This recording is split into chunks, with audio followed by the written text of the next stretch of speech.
Moi drodzy, na kanale możecie obejrzeć już kilka odcinków z nadchodzącego extraction shootera Ark Raiders, w tym odcinek z twórcami gry. A ja przed jutrzejszą premierą mam dla was nie lada gratkę. Przedstawiam wam bowiem materiał, w którym miałem okazję przepytać twórcę gry, Virgila Watkinsa, który jest reżyserem designu w studiu Embark. Wśród pytań, które mu zadałem, znajdziecie również wasze pytania z pododcinków oraz pytania patronów z Patronite'a. Mam więc nadzieję, że będziecie bawili się naprawdę przednio.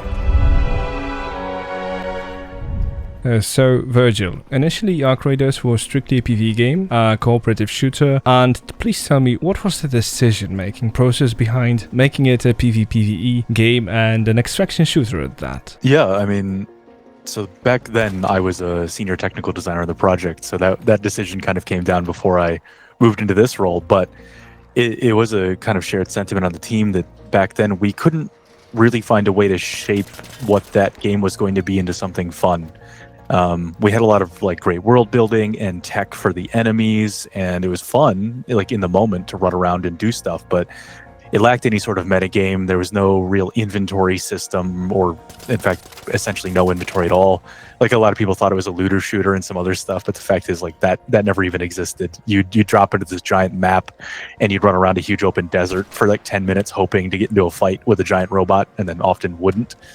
So for every like amazing, really special moment you had fighting these like giant robots and going through these fights with them, you'd have like 9 other sessions where you ran through an empty desert and didn't do anything. And it just became very hard to like figure out how to package that up into an experience, let alone a free-to-play experience that people would actually play consistently, let alone put money into.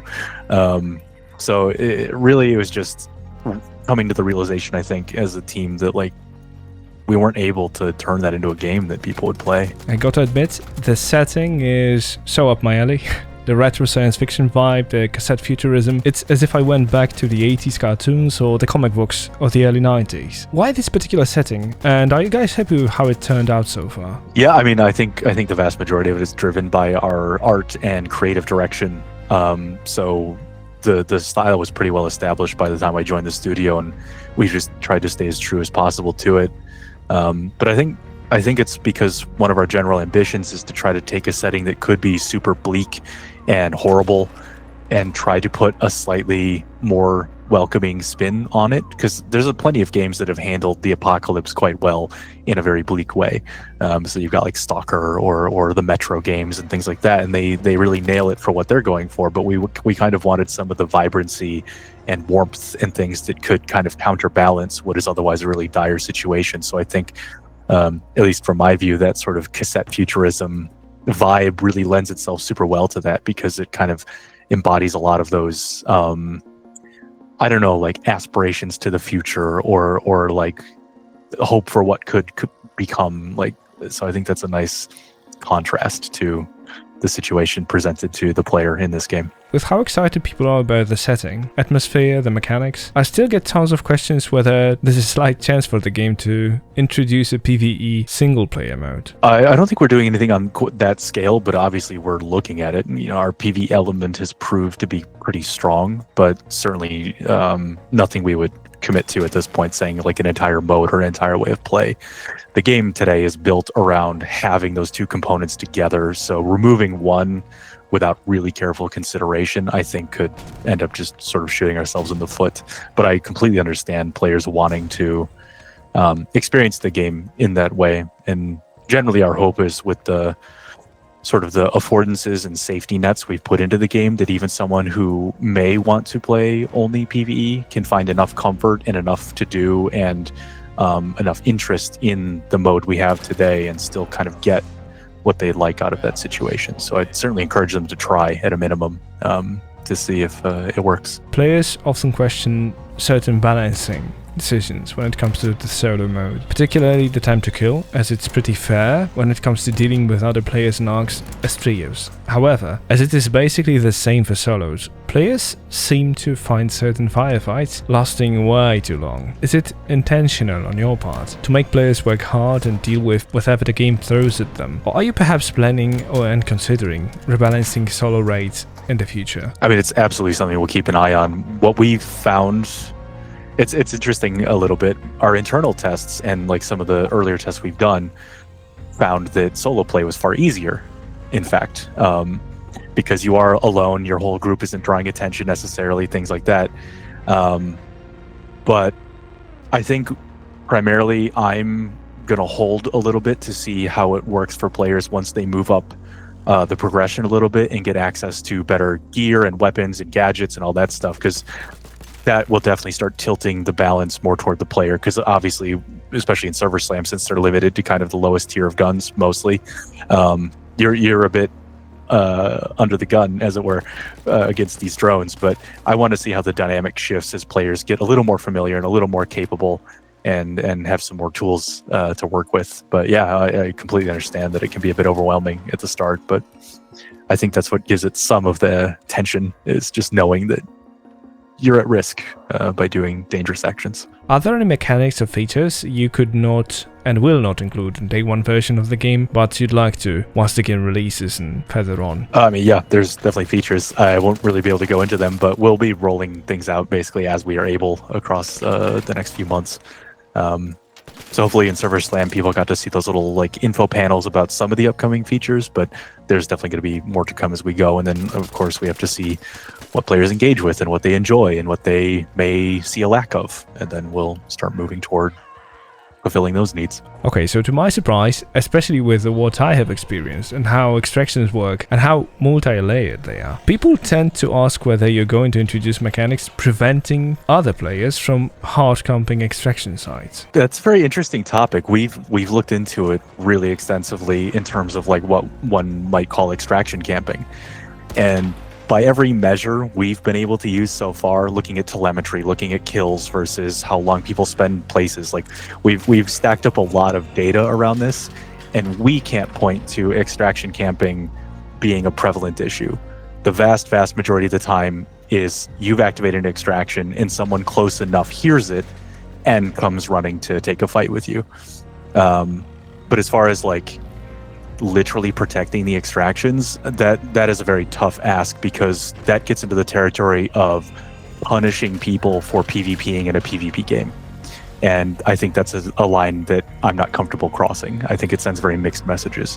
But certainly I think enriching or deepening or adding new mechanics around extraction to offer more variety and things is certainly something we would examine. I would like to know, what is your approach towards introducing season and or battle passes? Players are very outright about wanting the ability to complete their tasks at their own pace, and without the fear of, deadlines and the ever-present rush to reach every goal as quick as possible. And many players fond of what Arc Raiders provides are, well, casual players, after all, and they would love to have this one favorite game to come back to without the necessity of dealing with the pressure of time. Yeah, I mean, I can really just kind of state the current ambition, which is that the only ones that we would probably see as being time limited are the ones that are tied to, say, like a holiday or a seasonal event, where the context of it is based on something you might be participating in during that event.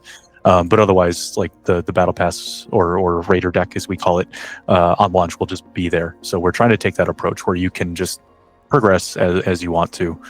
So we're not really following a seasonal model at launch, at least around that. So I think hopefully players can rest easy that they can do it at their own pace. Are you planning on introducing bosses, as in stronger arcs with high risk, high rewards, options and events that will be exclusive to particular maps? At present, they aren't exclusive to maps, but there are some maps where they can't or won't appear just due to the way the map is.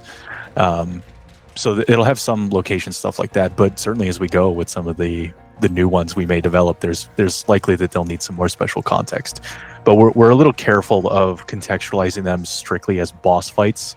We don't want to set the wrong expectation for that type of content, so they tend to be present during a round, and you can choose, because they're not typically built or balanced in a way that, say, all players in an entire server team up and take them down, more so that they're a component of the session itself. The community of console players who found the game extremely interesting want to know whether the mouse and keyboard support will be something available on day one. There will not be at launch, but it is something we're evaluating, essentially, and similar answer along the lines of gyro aim. There is no hiding that progress in game, whether it's XP, workbenches, resources, and weapons, it takes time. And with time, we become more efficient, stronger, better equipped to fight either ARX or other players, with fear of what most live services provide and introduced in the last decade especially. I need to ask, are you guys planning or adding pay-to-win elements, as in buffs that would allow certain players to reach certain highs way faster than those who prefer to fairly work for it and dedicate their time and effort to complete certain goals? Yeah, absolutely. Currently, we have zero ambition to have real money touch anything that affects gameplay.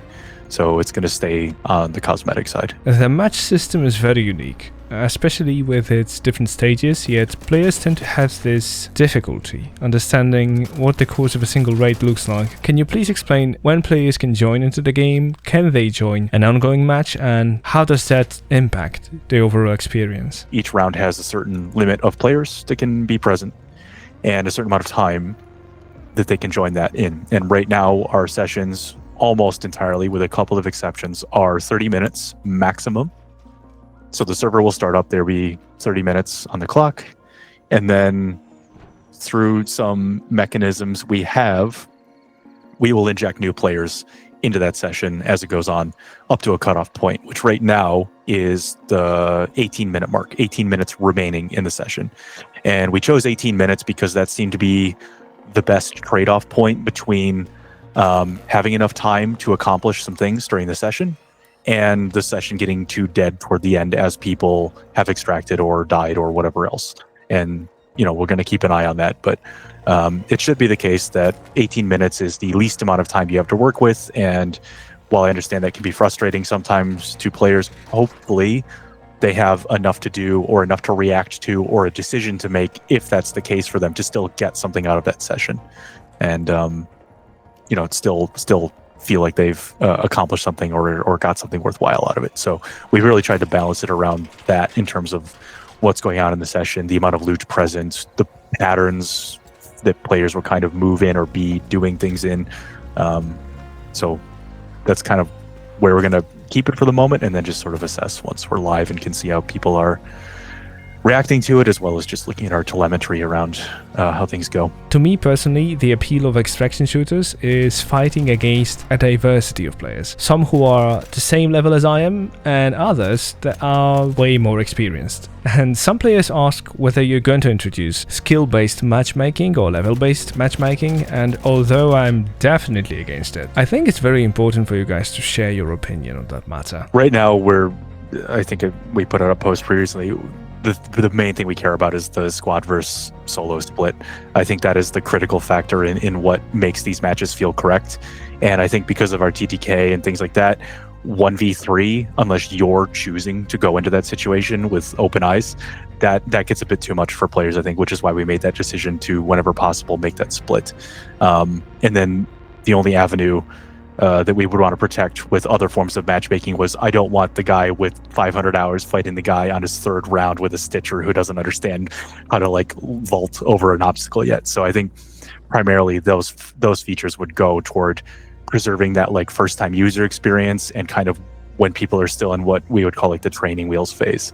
But other than that, I fully agree, it's critically important that you have that variety of players in a match, because I think that is what makes it so exciting, is you choose an opportune moment to take a shot at that highly geared player and you down them, and now you've got plus 50k profit and 2 shiny new guns and things to use. So I would really hesitate to remove that element, because it's part of the fun, I think. With what I saw in Arc Raiders so far, there's already plenty of content to keep players engaged and entertained. What are your priorities as far as the upcoming content for the game goes? Is it weapons, is it maps, or something completely different perhaps? So I believe we'll have a roadmap-ish thing coming out this week, or yes, this week.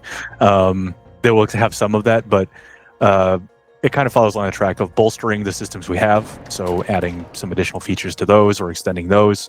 I think you'll see on launch, I think our executive producer teased there's rumors of a new map that players might have to figure out some things around, so they can look forward to that.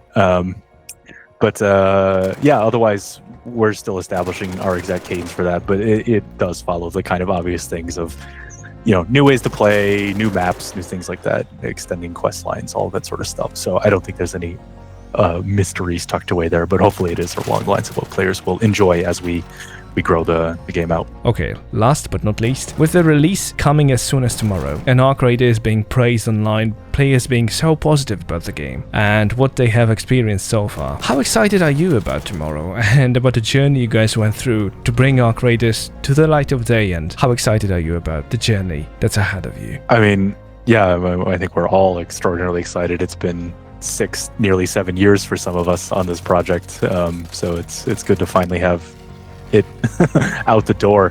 I think kind of a similar answer I've given. What really excites me about this genre and similar genres like survival games and things are the stories that get generated as a result. I think from TT2 and now from Server Slam, we've already seen some videos where they're just extraordinarily compelling things to watch. I know plenty of people have been absolutely terrified of the Leaper chasing them into fun locations. So really for me, it's those things that I enjoy the most. That's the type of content I love to see, which is those videos coming out where it's an actual like saga that this person went through from start to finish of the round, whether they succeed or fail.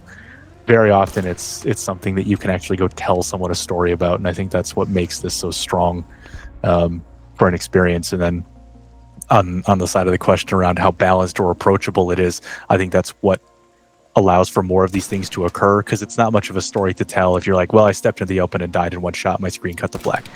But if it's in, you know, I got into this brawl in this dark corridor and then I escaped down a zip line and then I ran across the field being chased by drones and then managed to extract, like, those for me end up being far more interesting than you know, I got Twitch aim shotted by some guy and that was it, type of stuff. So we like how brawly our fights can become, and a lot of back and forth between the players, because that I think is always more compelling than an instantaneous decisive defeat in a session that otherwise affords a lot of tension and adventure and whatever else. Moi drodzy, Arc Raiders zapowiada się świetnie. Miałem okazję niejednokrotnie już grać i od jutra na kanale będą pojawiać się odcinki premierowe z tej wyjątkowej gry, które mam nadzieję przywitacie z równie dużym entuzjazmem jak ten odcinek. Jeżeli się wam oczywiście podobał, jeżeli macie jakieś swoje przemyślenia, pytania może jeszcze jakieś, na które chcielibyście uzyskać odpowiedź, zadajcie je poniżej. Mam nadzieję, że taki format i rozmowa z twórcą wam się podobała. Mam nadzieję, że napisy się wam przydały. Jeżeli tak, jeżeli chcielibyście więcej tego typu materiałów, pamiętajcie proszę o kciuku w górę. Nie zapomnijcie o subskrypcji i dzwoneczku, wtedy bowiem żaden kolejny film was nie ominie. A ode mnie w tym odcinku to tyle. Mam nadzieję, że się wam podobało. Pamiętajcie, że moje odcinki powstają dzięki wsparciu patronów z Patronite'a. Link do niego macie na ekranie i poniżej. Moją stronkę, na której są top listy, mojego Instagrama, Facebooka i wszystkie inne fajne miejsca znajdziecie oczywiście w opisie. No i raz jeszcze pamiętajcie o kciuku w górę, bo to nic nie kosztuje, a bardzo, bardzo wspiera kanał. Dzięki za uwagę moi drodzy i do miłego usłyszenia.